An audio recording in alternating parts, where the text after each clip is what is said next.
Selamat malam semua teman-teman Simpatisan United. Kembali lagi ke Simpatisan United TV dalam segmen Ngomul. Ngomongin MU melulu. Malam ini kita lagi happy banget nih fans United. Pastinya lagi happy banget karena pertandingan kemarin lawan Liverpool kita sukses menang di kandang Anfield dengan skor 1-2. Dan malam ini gue ditemenin sama kembali lagi nih Bang Kevin yang kemarin sempat absen. Halo semuanya. Sekarang udah hadir lagi. Mungkin tanpa berlama-lama lagi. Oh ya, sebelum gue lanjut lagi ke ngomongin MU melulu, kita malam ini ada giveaway nih buat para followers Simpatisan United yang pada malam ini coba boleh dilempar nih.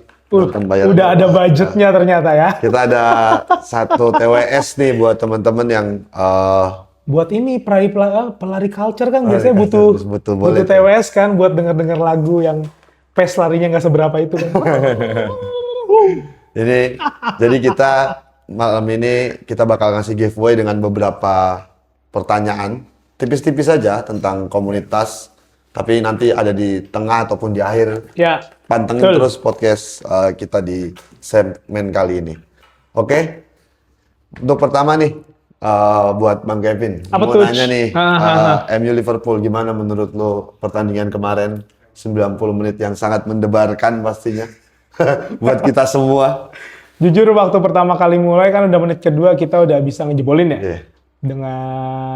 Dengan cepet sih menurut gue 2 menit untuk ngegolin di Anfield tuh kayak luar biasa ya. Karena ini kan kayak big match lah hitungannya kan, Northwest Derby gitu kan. Siapa sih yang nggak tahu kan. Cuman gue seneng banget pas ngelihat selebrasinya Mbeumo.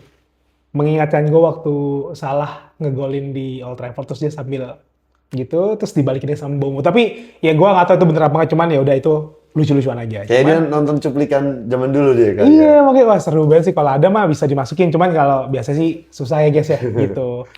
Bagus sih Uja, maksudnya kalau kita ngeliat permainannya, gua ngeliat emang oke lah. Kita untuk masalah serangan itu hampir jarang nyerang. Cuman gua akuin jujur, defense-nya oke banget. Defense-nya oke banget, rapih banget. Tapi buat di game itu di Anfield babak pertama gue ngeliat MU gokil sih ya. United gokil banget mainnya menurut gue. Kayak nggak ada beban menurut gua. Itu maksud gua gini ya, itu harusnya MU kayak gitu tuh dari kemarin-kemarin. Karena apa? Gue takutnya ekspektasi yang sudah terbangun terlalu tinggi oleh fans, terus MU itu jadi beban. Nah, gue ngeliat semalam itu kayak kita nothing tulus aja. Menang syukur, enggak juga ya udahlah ya biasa aja gitu. Sebetulnya ini juga sama kayak prediksi gue di sebelumnya, Vin. Gue bilang kalau MU bakal bisa menang. Kemungkinan menang itu ada, tapi skor paling beda-beda 1 poin gitu, 1 gol lah. Dan memang bener, ya emang bener lah gitu. Secara leveling memang kita bisa dibilang ya belum terlalu jauh juga lah sama Liverpool kan. Kakak mati list. Lanjut lagi. Sorry friend, tadi ada gangguan sedikit, studio kita mati lampu tadi. Mohon maaf ya, mohon maaf banget ini tiba-tiba gelap, begitu kan, tiba-tiba gelap banget kayak masa depan Liverpool. Halus. Oke, lanjut lagi, Pin. Ya oke kan. Ada aja deh gimmick-gimmick lucu aja. Iya makanya. Tadi kalau gue bilang pertandingan lawan Liverpool buat United sangat oke sih karena pertama di satu babak pertama tuh oke banget United mainnya. Walaupun di babak kedua akhirnya harus defense ya karena Liverpoolnya juga pasti nyerang terus dia. Gakpo serem banget cuy, nggak bohong gue. Itu bener-bener pemain kerja sendirian itu, kasihan. Bagus itu. Gue juga lihat Liverpool ngapa begitu ya. Lagi kenapa gitu ya. Karena yang beberapa pertandingan terakhir juga mereka lagi kalah-kalah. Underperform sih ya. Di satu sisi emang kita lihat Liverpool underperform aja gitu ya. Ya terlepas dari itu ya, gue bilang tadi MU main dengan lepas, tanpa beban. Karena emang bener-bener nothing tulus aja. Gue mau menang, intinya mau menang, mau kalah itu belakangan. Yang penting gue ngelihat di situ rata-rata pemain baru itu punya spirit sama visi misi buat bermain itu dengan jelas. Jelas ya. Betul kayak jelas. Kayak Mbeumo, Cunha sama siapa? Sesko main babak kedua oke juga. Sesko babak kedua. Oke juga tuh. Itu menurut gue salah satu strategi. Karena Lu kalau lu lihat back Liverpool tuh gede banget cuy. Gue lupa namanya siapa tuh. Kalau nggak Konate apa siapa gitu kan. Tapi gede banget itu. Cuman ya itu salah satu trik dari si Amorim biar ketika babak pertama abis tuh nafas udah pada Liverpool udah pada ngap ya kita masih Sesko. Which is yang larinya kenceng, tebek juga ya. Cuman lagi-lagi kurang dapat kesempatan megang bola banyak. Intinya kayak gitu ya. Kurang panas lah menurut gue itu aja. Ada satu pemain yang menurut gua garis bawahi ya. Walaupun memang dibilang dia penyelamat juga ya tugasnya dia gitu. Gue lihat kiper United Lemans oke banget nih main di pertandingan kemarin. Gokil sih menurut gua. Gue bener-bener ngelihat kayak apa ya? Kayak kita flashback mengenai beberapa kiper. Ya, gue sih ngerasa dia justru kayak bukan De Gea, bukan Schmeichel, bukan Van der Sar. Gue ngeliatnya kayak Casillas. Nggak tahu ya. Bola lengket aja sama dia.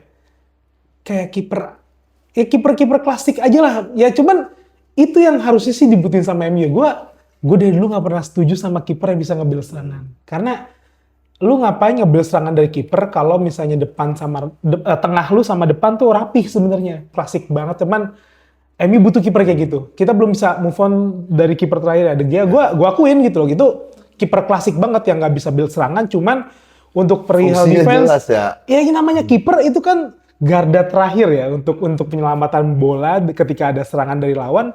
Ya back udah nggak bisa ngapa-ngapain, ya kiper gitu loh, mau nggak mau kan. Itulah gue bilang. Kenapa gue senang banget sama Lemans ya. Semoga aja ke depannya konsisten terus gitu loh. Oke sih, dua game terakhir dia main nih gokil ya. Gue suka posturnya ya, gila tinggi, gagah. Nggak gitu. Ketinggian, nggak kependekan. Dan posturnya pun menurut gue kayak ya kiper pada umumnya gitu. Rapih gue bilang gitu aja. Nggak baik tingkah kayaknya ya. Itu ya, asik bener. Sih. Diem tapi tapi jelas back gue lihat kemarin back United juga percaya gitu sama kipernya gitu kan. Jadi solid banget gitu di belakang, solid gila. Ya itu yang jadi gue bilang juga satu hal poin plus kemarin adalah defense United oke banget gitu. Rapi banget sih. Rapi. Makanya Liverpool juga dia serangan banyak ya. Memang tiangnya juga jago sih ya. Iya, betul. Tiangnya juga jago. Tapi betul. Gangguannya pun jelas gitu. Betul. Maksudnya striker nggak nyaman buat megang bola gitu ya. Itu kan ya salah satu bentuk defense yang bagus. Hampir rata-rata serangan Liverpool yang kemarin gue lihat itu dia jarang bola masuk ke kotak penalti. Dia hanya berhenti di depan kotak penalti lalu syuting. Karena apa? Berarti gue berpikir gini, ketika ada penyerang hanya berani syuting dari luar kotak penalti, berarti apa tandanya apa? Defense-nya bagus. Ya.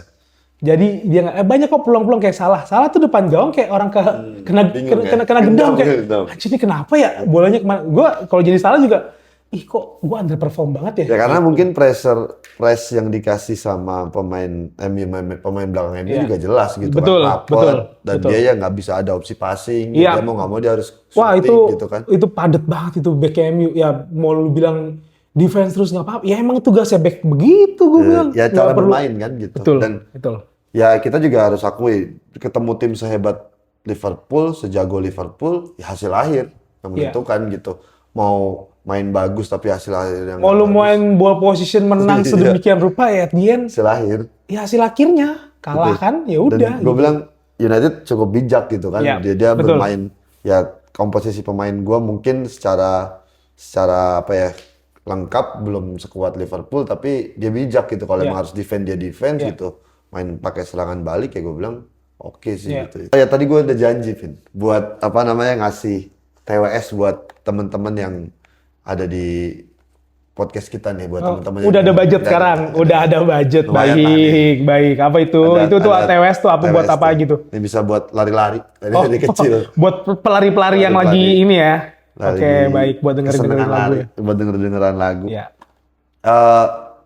Sebetulnya ini salah satu giveaway yang dipersembahkan sama Simpatisan United. Ya.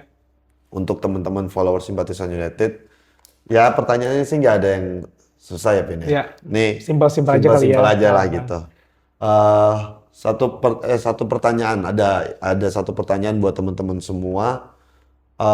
Sebutkan tanggal anniversary Simpatisan United dan satu lagi sebutkan tema anniversary Simpatisan United yang ke-14. Itu pertanyaan paling gampang, simple. Dan kalau lu beruntung nanti kita bakal undi untuk dapetin TWS ini. Nanti teman-teman bisa komen di TikTok dan YouTube buat jawabannya. Jadi teman-teman di 2 platform itu ya gitu. Jadi siapa yang tepat dan cepat pastinya menjawab tadi. Yang pertama tanggal berdirinya Simpatisan United dan tema ENIF ke-14 untuk Simpatisan United. Itu. Kita lanjut nih Pin. Ngomongin MU lagi nih. Target realistis lah buat United di musim ini kira-kira. Targetnya ya.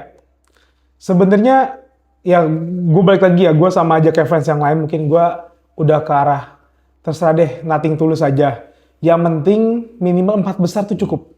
Gue nggak muluk-muluk harus juara apa-apa gitu. Cuman setidaknya musim depan kalau ngelihat dari struktur pemain, sebenarnya bisa nih kita masuk Liga Champion. Harusnya ya. Seminimal-minimal kita main Eropa deh. At least 4 besar tuh gue berharap lah gitu loh. Gue nggak ada muluk buat tahun ini harus juara. Karena menurut gue masih jauh lah ya. Terlalu dini banget gitu loh. Cuman target realistis gue adalah 4 besar. 4 besar. Gitu. Karena memang seenggaknya buat main di Liga Champion tuh besar banget kan. Pendapatan klub kan. Dan itu dibutuhin sama United gitu buat ngembangin skuad dan lain hal gitu. Buat operasional tim juga pastinya kan gitu. Karena kalau nggak main Liga Champion, jomplang banget sampai kontrak Adidas pun ada penurunan kan gitu. Itu yang maksud gue agak sayang sih gitu. Kalau kita nggak bisa di 4 besar lagi. Gue juga sepakat kalau 4 besar realistis lah. Gitu. Realistis kok 4 besar. Di 4 atau di 3 lah. Ya 1-2-nya kasih ke yang lain dulu lah. Ya gitu menurut gue City masih tetap di atas ya. City, cuman maksud gue realistis aja. Kita ngeliat beberapa pertandingan sekarang. Gue sih berharapnya 5-7 pertandingan ke depan tuh kayak konsisten aja gitu. Lu nggak perlu menang banyak. Gue ngikutin kayak gini pas udah dari zaman Ferguson aja deh. Jarang misalnya menang yang kayak too much gitu. Satu gol tuh nggak apa-apa. Yang penting konsisten aja. Ya itu mungkin obrolan kita malam ini buat United, buat United versus Liverpool kemarin. Dan, sekali lagi nih kita masih dalam bersukacita dengan skor 2-1 yang didapat oleh United. Plus buat semua pemain. Gua sebagai fans United ya nggak bisa bohong lah, gila Liverpool jago gitu kan, United lagi begini dan bisa menang di Anfield. Gue bilang ya itu prestasi gitu. Terakhir kita di 2016 dan itu ya maksudnya udah cukup lama, hampir 10 tahun gitu, dan kita bisa menang lagi gitu. Patut disyukuri lah. Alhamdulillah. Puji Tuhan. Oke, thank you nih Bang Kevin. Oke, buat teman-teman semua, mungkin ngomol kali ini kita sudahi terlebih dahulu karena ada beberapa sesi-sesi lain yang akan kita buat setelah ini. Buat teman-teman jangan lupa untuk subscribe. Apa sih bahasanya? Jangan lupa di follow, habis itu di follow, di subscribe. Jangan lupa di komen juga. Oh iya, komen jangan lupa karena sharing ya guys. Ya, maksudnya sharing ke platform-platform lain itu biar apa? Biar kita bertambah views-nya dan lebih semangat lagi ngebangun channel ini menjadi lebih baik ke depannya. Giveaway kan. Ya makanya gue bilang harus banget sering-sering banget di-share ke semua platform media sosial. Yang penting apa? Yang penting ngomongin MU melulu. Bye.